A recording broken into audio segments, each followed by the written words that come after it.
My research concerns the evolution in the music consumption, both on the hardware side and on the software side. And with the hardware side, I mean the emergence of new devices to listen to music. On the software side, I mean literally new ways, new formats through which consumers can actually benefit from music. The research has been conducted in two different ways. On the one hand, we relied upon a survey of more than 1,000 students from 8 different countries plus Japan, European countries plus Japan, and we asked consumers about the adoption and replacement of MP3 players. So this was, let's say, pre-smartphone type of devices. And we tried to investigate what are the determinants of adoption and, most importantly, of replacement of MP3 players. Replacement is a very important phenomenon nowadays. Companies are introducing lots of new products, and therefore we were interested to understand to what extent consumers react to the introduction of new products over time. On the other hand, we downloaded data from the Google Play Store, the Android platform, on apps concerning music. And as a control sample, we looked also to the health and fitness applications. And the idea was trying to understand what is the role of users as developers of apps. So to what extent apps, and in particular successful apps, come from the user side instead from software houses or other type of more structured companies. And the idea behind this was try to understand whether the evolution in the patterns of music consumption actually matched with an increasing role of users as innovators in that particular field.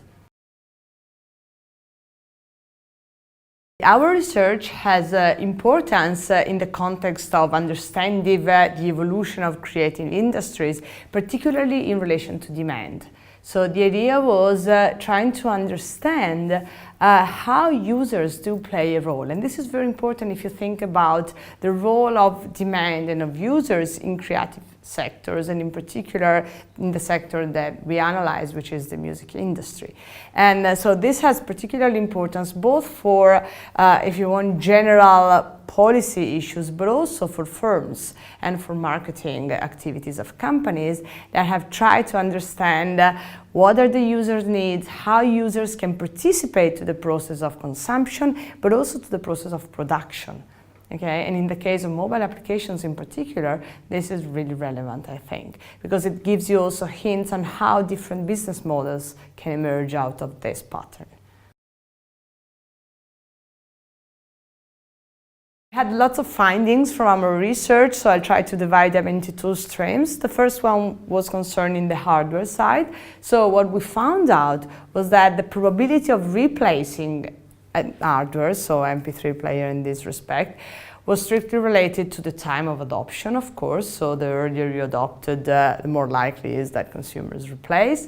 To the importance given to aesthetic and design features, and I think this is very important, in particular in relation to the overall topic of the project, to the availability of high-quality products in the market, and to the intensive usage of the products and of its additional features, suggesting that it's really early adopters who are intensive users, who are interested in aesthetic features that tend to replace more often than the others. And the important part of our research is that we managed to distinguish between the so-called forced and unforced replacement. And by unforced replacement, we mean replacement that takes place because of a choice. Forced replacement is replacement that takes place because, for example, the digital audio player was stolen.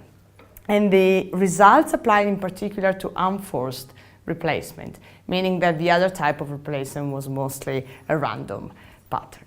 As far as the software side is concerned, we looked at the determinants of success of applications, and what we found out was that applications that were developed by users, so individual or group of users, were most successful, ones controlling for the quality of application in terms of number of reviewers and average review, for the size of application and technical quality, and for the price. And this really confirmed the fact that users play a very important role, not only in the consumption side, but also in the production side related to the music industry. And we think that this is particularly relevant in relation to the project.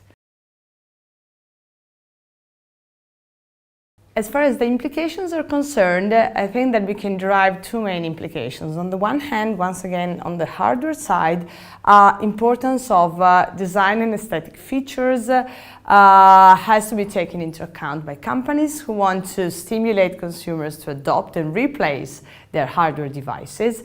And this, of course, is particularly relevant in a context whereby technical change is very frequent and products come out in the market very frequently. And this gives also hints to companies to understand what kind of characteristics need to be changed in order to make the products more appealing for customers. On the other hand, on the mobile application market, what we do find is that users play an increasing important role. And this has to be taken into account both by companies, in particular platform developers, but also by policymakers. There has been a hot debate in this respect in relation to the type of constraints and regulation that need to be put forward in the context of mobile application development. And we do think that given the network effects that are inherent in these sectors, there is a need to maintain variety and competition within the industry, which is right now very concentrated. Now, given the fact that users have a very important role to play, we do believe that one task for policymaker would be really to maintain open windows for competition and opportunities in order to stimulate the development of innovations and, in this case, of more products related to the music industry.